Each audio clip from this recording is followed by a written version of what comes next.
ఈ యొక్క దశ మహావిద్యలకు సంబంధించి మళ్ళొక్కసారి గురువుగారు మీరు ఏం చేస్తారు, ఎలాంటి వాళ్ళు మీ దగ్గరికి రావాలో చెప్తే మనం కంటిన్యూ చేద్దాం. ఒక దశమ విద్యా దేవతలే బేస్ చేసుకోవడం కాదండి. ఓకే. చాలా సాధనలు ఉన్నాయి, గుప్త సాధనలు చాలా ఉన్నాయి. ఓకే.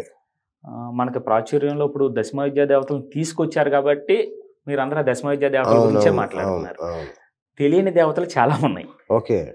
ఏమంటే తెలియని సాధనలు చాలా ఉన్నాయి. ఓకే. పాతకాలంలో తీసుకుందాం. ఇప్పుడు మీరు చెప్పినట్టు దశమ విద్యా దేవతలే ట్రెండ్లో ఉన్నట్టున్నారు. పాత దేవతలు పంచముఖ ఆంజనేయ స్వామి ఉన్నాడు, భూత ప్రేత పిశాచాలకి. ఆయన్ని కూడా మర్చిపోయారు. ఏమండి ఆ సాధన కూడా లక్ష్మీ నరసింహ సాధన ఉండేది. తర్వాత వచ్చి లక్ష్మీదేవి ఉండేది. ఇప్పుడు డబ్బుకి వచ్చి ఎవరు లక్ష్మీదేవిని ఏం కొలవట్లేదండి. అంతా కమలాత్మిక దశమ విద్యా దేవతలే అంటున్నారు. ప్రతి దేవతని కొలవాలన్నా కొన్ని నియమాలు నిష్టలు అన్నీ ఉన్నాయి. ఏం చెయ్యాలంటే ఒకటే ఒక మాట అందరికీ చెప్తున్నాను. మీ పనులు త్వరగా అవ్వాలి అంటే మీరు ఏం కోరుకుంటారు? భగవంతుడి దగ్గరికి వెళ్ళి నాకు నా కుటుంబానికి త్వరగా పని అయ్యేలాగా చేయి తండ్రి అని అడగరు.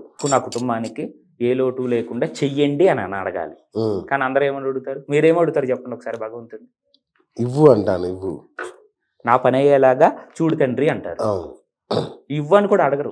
నా కుటుంబం బాగుండేలాగా చూడు తండ్రి, నా కొడుకు ఉద్యోగం వచ్చేలాగా చూడు తండ్రి, నా ఆర్థిక పరిస్థితి బాగుండేలాగా చూడు తండ్రి అంటారు. చూడండి అంటాకి చెయ్యండికి అర్థం ఎంత ఉంది తేడా? చూడండి బిఎస్ గారు నా ఎంక చూడండి అంటే ఏం చేస్తారు? చూస్తాం. బిఎస్ గారు వాటర్ బాటిల్ ఇటు ఇవ్వండి అంటే ఇస్తాం. ఇవ్వండికిను చూడండికి అర్థం ఉంది. అలాగే అందరూ ఏమని అడగాలంటే భగవంతుడిని నాకు నా కుటుంబానికి ఏ లోటు లేకుండా చెయ్యండి అని అడగాలి. భగవంతుడిని కూడా చెయ్యండి అని అడగాలి. చూడండి అని అడిగితే మన దగ్గర 100 కోట్లు ఉన్నా చూస్తాడు, 100 కోట్లు పోయినా చూస్తాడు. అయ్యో ఆర్డర్లో తీసుకుంటారా? మరంతే భగవంతుడు. చూడండి అంటే ఇప్పుడు చూడండి, ఇప్పుడు నా ఎంక చూడండి అంటే మీరు చూస్తారు అంతే, ఏం చేయరుగా. అంటే నా వంక కాస్త ప్రసన్న దృక్కులతో చూడండి అని అడుగుతున్నాం మేము. అంటే చూస్తాడు అంతే, ఏమి చేయడు. చూడు అంటే చూస్తాడు. చాలా మంది ఏం తెలియక నన్ను చల్లగా చూడు తండ్రి అంటారు. చల్లగా అంటే బాడీ ఎప్పుడు చల్లగా అవుద్ది? చచ్చిపోయినా అప్పుడు వచ్చి చూస్తాడు. ఇదే లాజిక్. లాజిక్ కూడా అనకూడదు. భగవంతుడికి మనకి అనుసంధానమైనది. ఇప్పుడు మీరు గురువు అయినా భగవంతుడైనా దారి చూపించేవాళ్ళే. ఇప్పుడు నాకు నా కుటుంబానికి ఏ లోటు లేకుండా చెయ్యండి అని భగవంతుడు అడగడానికి అర్థం ఉందా? నాకు నా కుటుంబాన్ని చూడు తండ్రి అంటే అర్థం ఉందా? చెయ్యండి అని అడిగితే కంపల్సరీ ఏ భగవంతుడైనా చేస్తాడు. ఏ లోటు లేకుండా, ఏ కోరికలు కోరద్దు, ఏ లోటు లేకుండా. ఆ లోటు లేని పదాల్లోనే చాలా ఉన్నాయి అర్థాలు. తర్వాత ఇంకోటి కూడా, నా చుట్టూ ఉన్న అందరూ బాగుండాలని అడగాలి.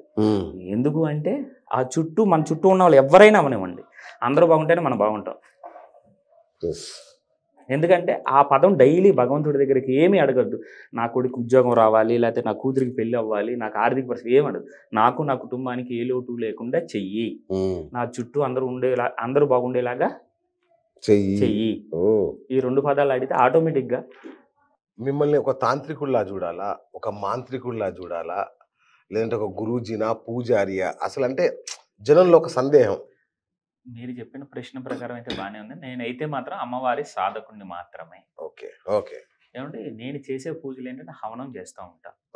ఏదైనా వాళ్ళకి ఏదైనా కార్యక్రమం కావాలి అన్న, వాళ్ళకి నెగిటివ్ ఎనర్జీ అంటే నెగిటివ్ ఎనర్జీ ఏంటంటే ప్రయోగము, చేతబడి, బాణమతి, చెల్లంగి ఇలాంటివి ఉంటాయి.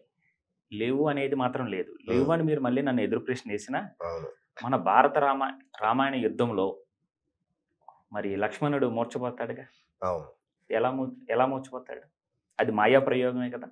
దానికోసం ఆంజనేయ స్వామి సంజీవన పర్వతాన్ని తీసుకొస్తాడు కదా, అదే ప్రయోగం అంటారు దాన్ని ఏంటంటే వాడుక భాషలో బ్లాక్ మ్యాజిక్, తర్వాత చేతబడి, బాణామతి, చెల్లంగి ఇలాగంటారు. ఆ ఎఫెక్ట్ పడింది లేదు అనేది ఒక అమ్మవారి ప్రశ్న శాస్త్రం ప్రకారం చూసి అది క్లియర్ చేస్తాను నేను. సో మీరు చేస్తారా చేతబడి? నేను చేతబడి అయితే నాకు అది క్లారిటీ కావాలంటే ఇప్పుడు చాలా మంది మా అత్తయ్య చంపేయండి నేను వస్తున్నారు. ఈ మధ్యన ప్రేమికుల్ని విడగొట్టండి, మీరు శవసాధన చేశారు కదా, మీరు న్యాయబద్ధమైన చేస్తున్నారు కదా, న్యాయబద్ధమే ఇది అని అమ్మాయి తరపులు వస్తున్నారు, అబ్బాయి తరపులు వస్తున్నారు.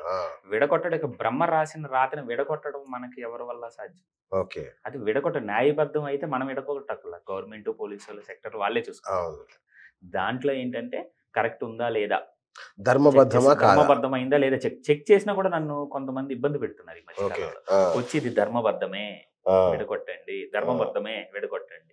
ఇప్పుడు అలాంటి వాళ్ళకి ఏం చేస్తున్నానంటే ఒక నెల రోజులు ఆగిన తర్వాత రండి చేసి పెడతానని చెప్పి పంపిస్తున్నాను.